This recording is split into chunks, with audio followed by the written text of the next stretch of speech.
So guys, video nato ang baybay. Amo ni kanami ang baybay subong diri. Ato ang island. Nan. Ako makita nyo ang island. Amo na siya kadako ang island. Amo na siya kadako. Tapos perti kaligwas ang baybay subong. Perti kalapad hunas.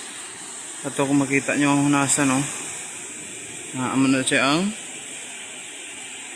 hunasan. Pati diri ang dako gini hunas. Araw ang gawas gid ang bato. Tapos may nangihinas dito.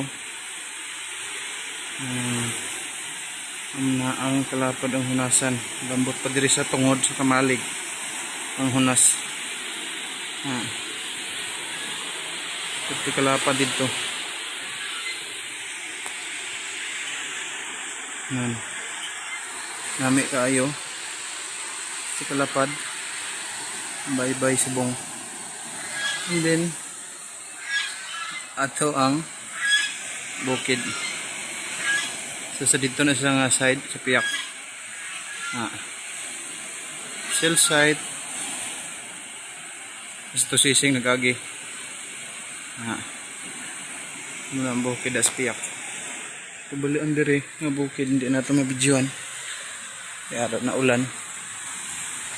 Dito hindi na mabidyoan. Haros Madam Jutay. Si Lola Jutay. Pwede ka namin isang baybay di subong.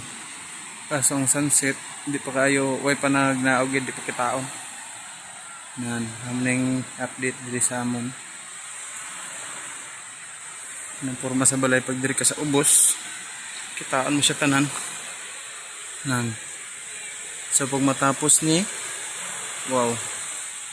Nice kay sa view kada hapon, mabusog hindi mo mata kada hapon. Sa view lang. May bukid ka na. Nasa baybay ka pa. Gusto mo maglagaw sa hunasan, ara pete kalapit. Okay, that's it.